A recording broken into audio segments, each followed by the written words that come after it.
ሰላም ዛሬ ይዤላችሁ የቀረብኩት መጽሐፍ ርዕሱ ትንሽ እንደሚያስደነግጥ አውቃለሁ።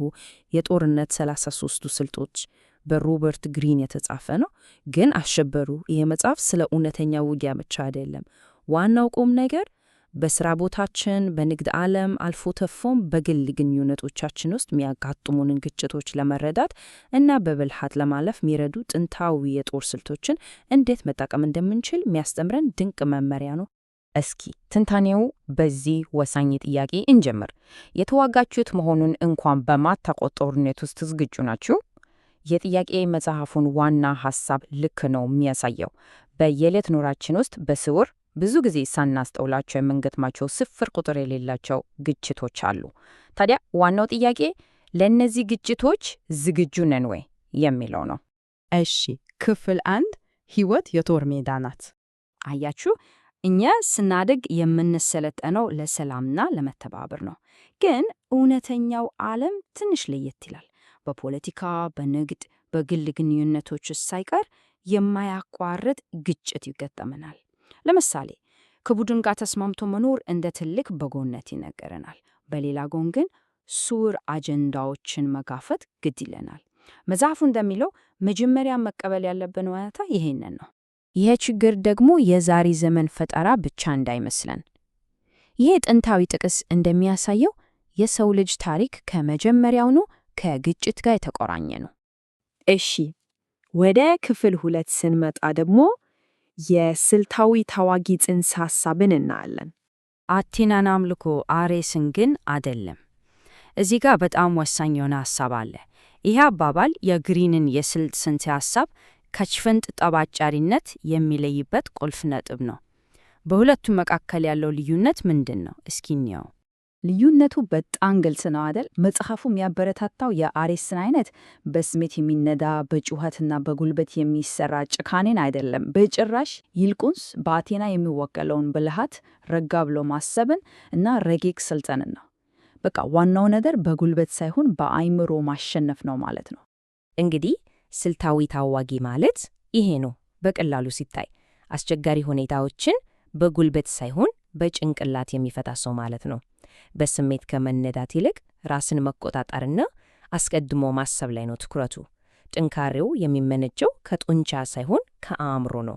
እሺ፣ ክፍል 3 ላይ ደግሞ የመጀመሪያው ኢላማችንን እናያለን። እሱም ጠላቶቻችሁ። ይሄ ስልት የፖላሪቲ ስልት ይባላል። ሐሳቡ በጣም ይገርም ነው።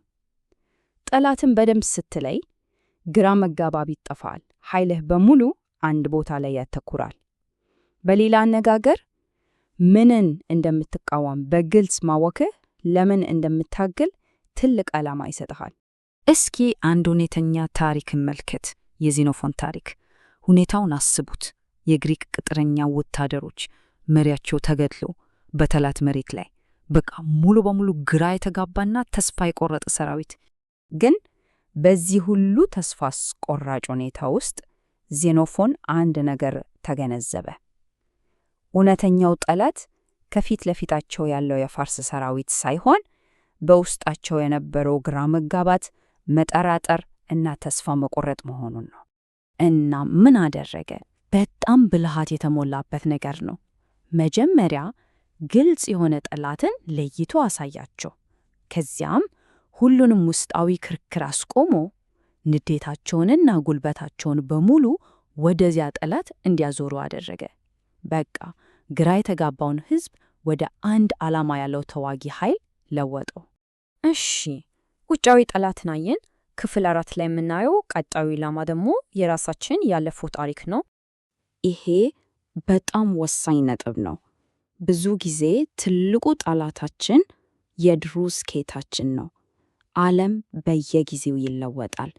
ትላንት የሰራው ፎርሙላ ዛሬ ላይሰራ ይችላል። ስለዚህ ከአዲስ ሁኔታዎች ጋር መላመድ አለብን። የፕሬሺያን ሰራዊት ታሪክ በጣም አስተማሪ ነው።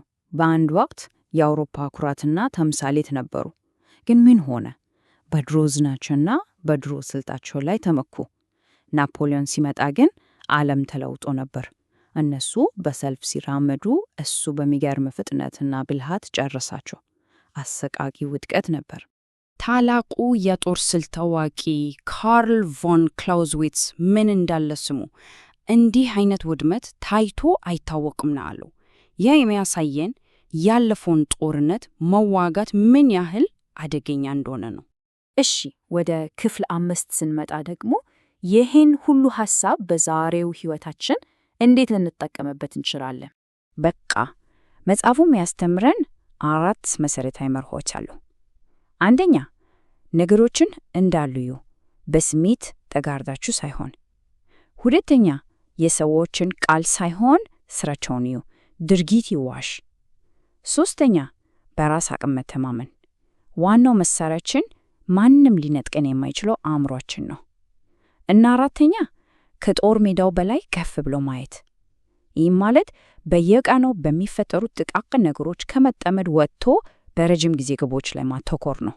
በመጨረሻም በዚህ የንጭ አባል ልሰናበታችሁ። ትንሽ ከበድ ይላል፣ ግን በጣም አስተማሪ ነው። ግጭት አጥፊ ነው፣ ግን ደግሞ ለጥንካሬና ለእድገት ምክንያት ሊሆን ይችላል ይላል። ይሄ እንግዲህ ብዙ ጥያቄ የሚያጭርና ሁላችንም ልናስብበት የሚገባው ሐሳብ ነው።